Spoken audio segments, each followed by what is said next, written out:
हम किचन वाले, ये चाय वाला, आपस में हमारी खूब अच्छी दोस्ती रहेगी। हम समझेगा ये चाय बनाते, हम खाना बनाते, घर का ही मामला है, इसलिए हमने मोदी जी को चुना। हमें क्या मालूम कि चाय करते करते पूरे भारत को चाय पत्ती की तरह बेच डाला और चमचे फ्री में आ गए सारे चाय के साथ। आप भागेंगे, तुम्हारे बाप का भारत है।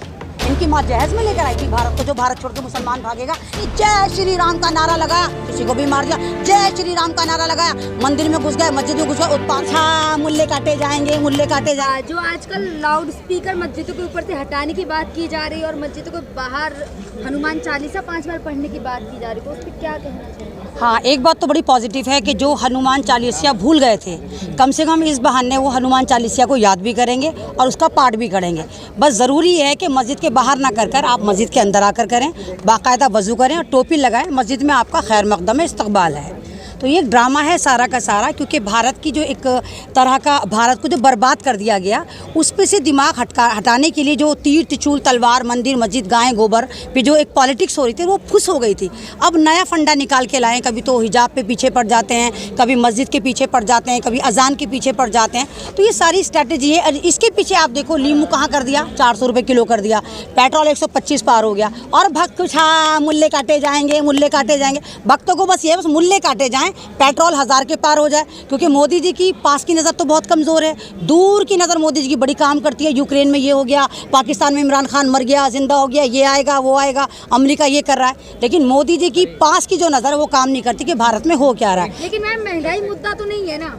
तो महंगाई मुद्दा किसका मुद्दा है? अगर हम कोई सरकार चुनते हैं तो क्या महंगाई की जिम्मेदार मैं आपका गिरेबान पकड़ूंगी? लीमू 400 रुपये किलो हो गया, किसका गिरेबान पकड़ूंगी? सरकार का गिरेबान पकड़ूंगी। ये सरकार हमारी तानाशाही नहीं है, बादशाह नहीं है। यहाँ पर लोकतंत्र चलता है। लोकतंत्र ये कहता है कि हमारा जो प्रधानीय सेवक होता है वो उन सब चीज़ों का जिम्मेदार होता है। 5 साल के लिए चुनकर आते हैं। ये हमारा डेवलपमेंट, हमारे देश में रोजगार, हमारी महिलाओं का सम्मान, भारत को डिजिटल भारत बनाने के लिए काम करते हैं, ना कि हिंदू मुस्लिम करवाते हैं। 80-20 का जो ये खेला खेल रहा है, पूरा भारत अच्छे से समझ चुका है। बस ये जो संतरे हैं ना, ये नहीं समझ पाए। और आज संतरों की औकात 2 रुपए की हो गई है। देखो, नींबू 400 रुपए पार हो गया। नींबू 80-20 का खेला हुआ, लेकिन 80-20 के खेले में ना जो नासमझ लोग हैं वही इसमें कर रहे हैं। आप बहुत सारे, आप अगर सोशल मीडिया को आप देखते हैं तो सोशल मीडिया पे मुस्लिम से ज़्यादा जो मेरे हिंदू भाई हैं वो पोस्ट कर रहे हैं। आज मैंने एक पोस्ट देखी, उसमें लिखा कि मैं मंदिर पे जाके भगवा फहराऊंगा क्योंकि मेरी माँ 5 किलो राशन की लाइन में लगी है। ये किसी मुसलमान ने नहीं करा। मुसलमान करता तो शायद यूएपी लगा देते, उसके घर पे बाबा का बुलडोज़र या मामा का बुलडोज़र चल गया होता, या अधर्मी अपना संसद उसके घर में जाके सजा देते और फिर कहते कि रामनवमी में पत्थर फेंका, चाहे पत्थर होता भी ना। तो ये ड्रामा ज़्यादा दिन तक नहीं चलेगा। आप एक गिलास में उतना ही पानी भर सकते हैं जितना भरा जाएगा। कितना आप किसी का सब्र आजमाएंगे? आप मुसलमानों को सिर्फ इसलिए इंस्टिगेट कर रहे हैं कि वो मुसलमान है, वो इस्लाम पर चल रहे हैं। आपको अजान से प्रॉब्लम है, आपको हिजाब से प्रॉब्लम है, आपको मस्जिद से प्रॉब्लम है, आपको सिर्फ मुसलमान से प्रॉब्लम है। आप चाहते क्या हैं? आप मुसलमान का जेनोसाइड करना चाहते हैं। और ये बात मैं नहीं कह रही, ये अमेरिका की बड़ी बड़ी ऑर्गेनाइजेशन कह रही है कि भारत जेनोसाइड की तरफ पूरा मुकम्मल तौर पर खड़ा हो चुका है। 8 जो उसके स्टेप हैं पूरे हो चुके हैं, 2 स्टेप बचे हैं, अब भी सुधर जाओ। यानी कि पूरे का पूरा इन्होंने एक कोऑर्डिनेट कर रखा है कि हम 20 लाख मुसलमानों को मारेंगे और उसके बाद जो 35 करोड़ मुसलमान हैं वो भारत छोड़कर भाग जाएंगे। कहाँ भागेंगे? तुम्हारे बाप का भारत है। इनकी माँ जहेज में लेकर आई थी भारत को, जो भारत छोड़ के मुसलमान भागेगा? नहीं भागेगा भारत को छोड़ के मुसलमान, क्योंकि हमारे पास खुला ऑप्शन था कि हम पाकिस्तान जाते, हम नहीं गए थे क्योंकि हमें अपने भारत से मोहब्बत थी। भारत का हर पेड़ गवाह है कि यहाँ पर मुसलमानों ने फांसी दी है। जिस मुल्लाओं को ये बदनाम करते हैं, जिस मस्जिद को ये बदनाम करते हैं, अगर आपको याद हो, दारुल देवबंद के 33,000 जो इमाम थे, मौलवी जो इमामत का वहाँ कर रहे थे, वो कुर्बानी पर लटके थे। आप इंडिया गेट उठाकर देखिए, कहाँ पे किसी संगी का नाम लिखा है? क्या किसी संतरे ने कुर्बानी दी? किसी भगवान ने कुर्बानी दी? किसको कह रही हैं आप? अरे नागपुर की नाजायज औलादों को मैं संतरा कह रही हूँ। मैं आरएसएस को संतरा कह रही हूँ। कौन है वो? ये सारे के सारे, ये मोहन भागवत के जितने भगोड़े हैं, यही सारे के सारे इधर भाग गए, मध्य प्रदेश भाग गए, कर्नाटक भाग गए, इधर ये भगोड़े भागते रहेंगे। और मुझे पता है कि भारत लोकतंत्र से चलता था, भारत लोकतंत्र से चलेगा। बेशक थोड़ी देर के लिए पटरी से उतार दें भारत को, संविधान को खरीदने की कोशिश करें, संविधान को बदलने की कोशिश करें, जजों को खरीद लें, लेकिन भारत फिर भी लोकतांत्रिक देश था, लोकतांत्रिक देश है, लोकतांत्रिक देश रहेगा। इनके बाप में हिम्मत नहीं कि भारत से मुसलमानों को भगा कर दिखाएं। खत्म इस तरह होगा कि आप लोगों को, तमाम लोगों को इसमें आगे आना होगा। अगर मुसलमान पे आँच आती है, आपको भी आगे आना। नहीं तो मैं तो आगे हूँ, मैं आगे हूँ तभी तो आप पीछे हैं मेरे, तभी तो आप माइक लगा के मेरे पीछे मेरा इंटरव्यू ले रहे हैं। जब मैं आगे हूँ जब तो ले रहे हैं ना आप।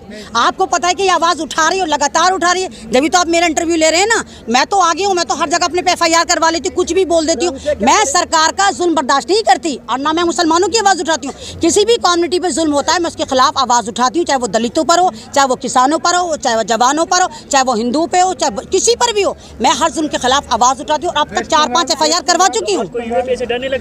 क्या होगा अगर जेल में डालेंगे ज़्यादा क्या करेंगे? जेल के बाद फिर भी रिहाई है, हम फिर भी जेल में हैं।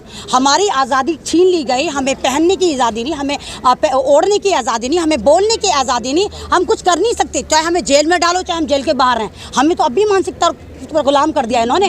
जेल से डर नहीं लगता और भारत में इतनी जेलें है ही नहीं जहाँ पर ये मुसलमानों को 40 करोड़ मुसलमानों को भर दें। अगर है तो बाप नहीं मत तो डालो, डाल के दिखाओ ना, क्यों नहीं डालते हो? डाल दो 40 करोड़ मुसलमानों को जेल में। नहीं आपका संतरा रंग दे रहे थे भगवा को, भगवा से क्या परहेज? नहीं, भगवा को हमें भगवा से परहेज नहीं है, इनको हरे रंग से परहेज है और हरा रंग मुसलमानों से कर देते हैं। अबे जाहिलो, अगर हरा रंग मुसलमानों का होता ना तो भूखे मर जाओगे। पेड़ पौधे जिस क्रोमा में बैठ के तुम भूतों की तरह चिल्लाते हो, चीखते हो, भौंकते हो, वो भी क्रोमा करता, क्रोमा भी ग्रीन ही होता है। तो रंगों पर किसी का इख्तियार नहीं होता, ना संतरा किसी की पपौती है, ना नींबू किसी की पपौती है, ना हरा रंग मुसलमानों की पहचान है। तो ये ड्रामेबाजी रंगों में बांटना बंद करो। इंसान का खून निकाल के देखो, आप अपना खून निकालो, किसी नॉन मुस्लिम का निकालो, सरदार का निकालो, दलित का निकालो, सबका लाल है। हमारी आंखें भी दो हैं, तुम्हारी आंखें भी दो हैं, 4 तो नहीं है हमारी किसी की। बस ये है कि हम लोग संविधान को फॉलो करते हैं, हम इज्जत की बात करते हैं। हम यानी जय श्री राम का नारा लगाया, किसी को भी मार दिया, जय श्री राम का नारा लगाया, मंदिर में घुस गए, मस्जिद में घुस गए, उत्पाद मचा दिया, हम वो वाले नहीं। हम कल भी इंसाफ पसंद थे, हम आज भी। जय श्री राम का नारा लगाना गलत नहीं है, जय श्री राम का नारा लगाकर जो आप मॉब लिंचिंग करते वो गलत है। जय श्री राम का नारा लगा के नहीं, जय श्री राम का नारा लगा के आप जय श्री राम को बदनाम नहीं कर सकते। और जय श्री राम तो है नहीं, सॉरी, जय सिया राम है। सिया राम आता है, श्री राम नहीं आता। तो इन्हें भगवा लेकर आए जय श्री राम। नारे से दिक्कत नहीं, मैं बोली जय श्री राम, जय श्री राम, कुछ हो गया? मैं कहती हूँ मैं राम वाली, मैं राम को मानती हूँ, मैं तमाम मजहब का एहतराम करती हूँ। मुझे देखा किसी वीडियो मैंने राम को गाली दी? हाँ, ये अल्लाह को गाली देते हैं, ये कलाम पाक को गाली देते हैं, ये मस्जिद को गाली देते हैं, ये कलाम सबको गाली देते हैं, मुसलमान को गाली देते हैं। लेकिन कोई एक मुसलमान आपको नज़र नहीं आएगा जो दूसरी कम्युनिटी को गाली दे, दूसरे मजहब को गाली दे। हम अगर मुसलमान हैं तो हमारी कलाम पाक में लिखा हुआ है कि हम तमाम मज़ाहिब का दिल से एहतराम करें। नारा तो हम कहीं भी लगा सकते हैं, रास्ते पे चल के लगा सकते हैं। नारे रास्ते पे चल नहीं, रास्ते पे चलकर लगाइए। आप खास तरह से कम्युनिटी को एक को पकड़ने और एक तरह से, मैं तो सुअरों का झुंड कहूँगी, आज और एक बंदे को पकड़ के मारे और जय श्री राम का नारा लगाए, वो राम को बदनाम कर रहे हैं। राम की तालीमात ऐसी नहीं थी। राम एक, आप ये देखिए कि राम सत्ता की लड़ाई ना लड़ने के बाद वनवास चले गए थे। राम की तो ये प्यार की जूते के बराबर नहीं, राम को तो डुबोने वाले ही हैं। अब राम का नारा नहीं लगा तो किशन के पीछे चले गए। अब किशन जी भी इनको फ्लॉप लगे तो अब कहाँ पहुँच? फाइल मुल्ला जितने बने हुए मजहब के ठेकेदार नहीं बोलेंगे, कब बोलेंगे? मास्क लगा लीजिए, उचित दूरी बना लीजिए, ये करिए, ईद पे यहाँ मत जाइए। तुम्हें इसलिए बना रखा है हमने, जहाँ पर बोलना चाहिए वहाँ नहीं बोलेंगे, जहाँ नहीं बोलना चाहिए कूद कर बोलेंगे। आप क्या चाहती? जो हम आज़ादी चाहते हैं, जुल्म के खिलाफ आज़ादी चाहते हैं। हम आज़ाद भारत में नहीं है, ये आज़ाद भारत 14 के बाद आज़ाद नहीं बचा। नहीं, आपको लग रहा होगा मैडम आप फिर गोदी मीडिया से इंस्पायर्ड होंगी, आप जरूर गोदी मीडिया से आप आ गए होंगे। फिर अगर आप आज़ाद भारत, अगर आज़ाद भारत होता आप यहाँ पर होती हैं आज? आप यहाँ पर क्यों आई आज? आप जुल्म के खिलाफ, आपको पता था प्रोटेस्ट था तभी तो आई। आवाज उठाने आज़ाद भारत नहीं था तभी तो आप यहाँ पर आई। अगर सब कुछ चंगसी होता आप यहाँ पर आती? मैं रोजे में यहाँ पर आती। नहीं, जरूरी नहीं है। आज़ाद भारत नहीं है, आज़ाद भारत सिर्फ लिखत में है। आप मुझे स्टिकेट नहीं करेंगी फालतू में। आप आवाज को पहुँचाने आए कि हमारे पे जुल्म हो रहा है, लगातार जुल्म हो रहा है, हमारे हिजाब पर जुल्म हो रहा है, हमारे मजहब पे जुल्म हो रहा है, हमारे नौजवानों पे जुल्म हो रहा है, हमारी माओ पे, हमारी बहनों पे जुल्म हो रहा है। कब तक जुल्म होगा ये? आजाद क्या हमने मोदी जी को नहीं चुना? क्या प्रधान सेवक हमारे नहीं है? अगर बीजेपी के हैं तो सिर्फ राष्ट्र RSS वाले हैं? ये राष्ट्र, इनको किसने लाइसेंस दिया? राष्ट्र क्या करना चाहिए? मुसलमानों को एकजुट हो जाना चाहिए। मुसलमानों को समझना ये चाहिए कि हमारा अच्छा बुरा क्या। मुसलमानों को अपने अच्छे लीडर पैदा करने चाहिए जो सही गाइडेंस करें। जी, ईद पे काली पट्टी लगा लेना। काली पट्टी लगा के क्या होगा? कुछ होगा काली पट्टी लगा? आप इधर चले जाइए हो, अब इधर जाइए। हाँ, जो दुकानें फूकी वो चल जाएंगी काली पट्टी लगाकर? क्या मध्य प्रदेश में जो घर बुके, औरतों की इज्जतें लूटी, नौजवान मरे, वो जिंदा हो जाएंगे?